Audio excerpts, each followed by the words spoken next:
Bueno, y para conocer la situación epidemiológica del distrito de Coronel Suárez, estamos con el subsecretario de Salud, con el doctor Rodrigo Gastenegui, que le agradecemos muchísimo siempre la buena predisposición. Bueno, Rodrigo, y consultarte cómo está la situación hoy.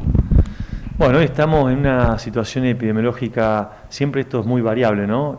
Y hoy la verdad que tenemos muchos casos positivos en el distrito, más que nunca, y vemos que en lo que es la demanda dentro de la sala de internación, de la terapia intensiva, ha caído muchísimo, ¿no es cierto? Es decir, tenemos pocos pacientes internados por suerte, porque no tenemos casos graves, o son muy pocos los casos graves de COVID, y tenemos muchos casos positivos. Esto genera en el hospital un cambio donde se ve la guardia totalmente demandada, porque al mismo tiempo la telemedicina cambió un poco sus funciones también. Pasó mucho tiempo, obviamente la población ya conoce un montón las reglamentaciones de cómo tenemos que actuar ante las medidas preventivas, con el aislamiento y demás, cosa que también es bastante dinámica en este momento, y hace que la guardia tenga que sostener un poquito la demanda del teléfono, de las consultas, los turnos para los hisopados, los turnos para los pacientes que tienen COVID y no evolucionan bien, y obviamente eso sobrecarga mucho a los administrativos, a los técnicos, a los profesionales que están haciendo los hisopados, al médico, al enfermero, etcétera, ¿no? No difiere mucho la situación de lo que está pasando en el resto del país, ¿no? Hay mucha más gente predispuesta a hisoparse.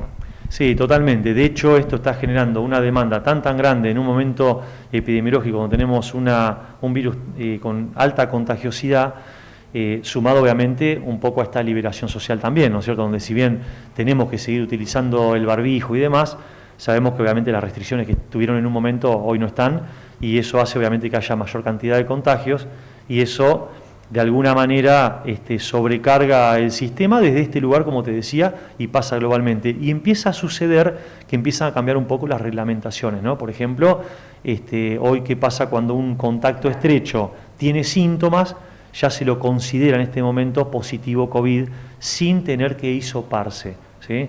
Y son cosas que van cambiando porque la alta demanda empieza a generar esto, ¿no? Habrán escuchado por ahí en Capital Federal algunos hospitales con 6 colas de cuadra, con un calor terrible, donde empieza a generar que la logística que en un momento decíamos de testear todo lo que podamos, se termina generando una demanda tan importante que van cambiando un poco la reglamentación de cómo nos vamos manejando. Bueno, Rodrigo, ¿se esperaban que la tercera ola y en esta época impactara de esta manera?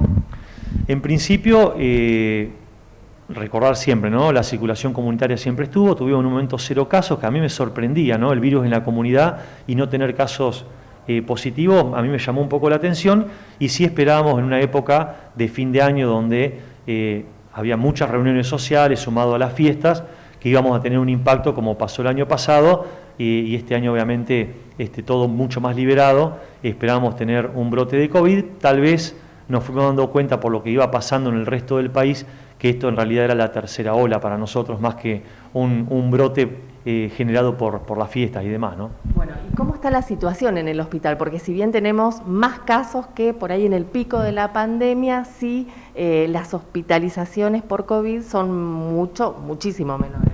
Sí, tenemos 4 pacientes internados en la sala general por COVID y 2 pacientes en terapia intensiva, obviamente por casos que se justifican por casos graves, pero bueno, uno hace obviamente la proporción a lo que hemos vivido y cambia muchísimo, ¿no? Tenemos 600 y pico de casos positivos en la ciudad con 6 personas internadas, así que la verdad que estamos en ese sentido bastante aliviados, ¿no? ¿Y eso se atribuye directamente a la vacunación?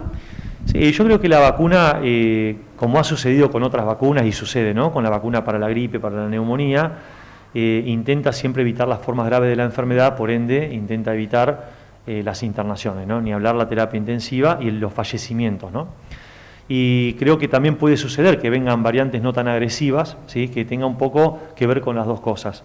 De cualquier manera, un poco viendo la estadística en la provincia de Buenos Aires, vemos en este momento que el 96% de los fallecidos son de personas no vacunadas, ¿no? Y ahí un poco se empieza a cumplir esto que ya conocemos de otras vacunas, que el no vacunado lamentablemente, ni hablar si pertenece a un grupo de riesgo, termina obviamente con un desenlace mucho peor con respecto al vacunado, ¿no? Bueno, y la recomendación es para los menores de 3 años en adelante, digamos. ¿Es recomendable la vacunación? Sí, es una consulta muy frecuente que me hacen a mí en mi consultorio, en lo que es pediatría y la vacunación, ¿no es cierto? Y yo lo que un poco trato de explicarles es cuál es la postura que adopta la sociedad científica que mejor representa a la pediatría, que es la Sociedad Argentina de Pediatría, ¿no? Que largan un comunicado hacia la gente, ¿no? Hacia la comunidad, rotundamente a favor de la vacunación, ¿no es cierto? No solamente por esta inmunidad colectiva que se intenta lograr, sino también porque hay casos graves de COVID en los chicos a veces también, y es un tema de protegerlos, y también ponen un poco como uno de los primeros puntos la eficacia de la vacuna y la seguridad de la vacuna, ¿no es cierto? Y también habla un poco de la importancia de sostener la escolaridad en forma presencial y demás. Esto lo dice la Sociedad Argentina de Pediatría, entonces por ahí está bueno transmitirlo de esa manera porque es una sociedad científica y a veces cuando lo dice el Ministerio, por cuestiones que obviamente está todo a veces un tanto politizado, puede generar algunas dudas y demás, ¿no? Entonces creo que hay que escuchar a las sociedades científicas porque tienen muchos años de prestigio y nosotros tenemos que estar focalizados ahí. Bueno, Rodrigo, entonces a mantener los cuidados porque bueno, la circulación del virus en Coronel Suárez es alta por lo que se está viendo. ¿Sirve determinar si es el coronavirus, si es Delta, si es Omicron, algo de eso o no? Yo creo que a nosotros nos puede marcar a veces alguna tendencia, ¿no? Decir, bueno, tenemos variante Omicron y vamos viendo a ver qué va pasando con esa variante en el resto del mundo. Y la verdad que no sé si en este momento nos permite adaptarnos a una estrategia distinta, ¿no? Creo que esto, al ser una problemática tan mundial, si esta nueva variante termina generando una mutación, que por ahí un poco la preocupación está planteado en qué pasa cuando el virus mute y la vacuna que tenemos hoy no sea tan efectiva como lo es hasta hoy, ¿no es cierto? Y haya que diseñar una nueva vacuna. Pero bueno, son problemáticas más bien globales, ¿no? A nivel mundial, que bueno, estamos siempre atentos un poco a ver qué va pasando y seguimos viviendo, por ejemplo, que es un punto de incertidumbre para nosotros, ¿no? Así que bueno, estamos esperando a ver qué pasa en ese sentido. Las recomendaciones, las de siempre. La recomendación tal vez más importante, creo que hoy tiene mucha fuerza, es un virus respiratorio, ¿no es cierto? Y está ya muy claro que la utilización del barbijo es totalmente necesario y creo que tenemos que seguir utilizándolo.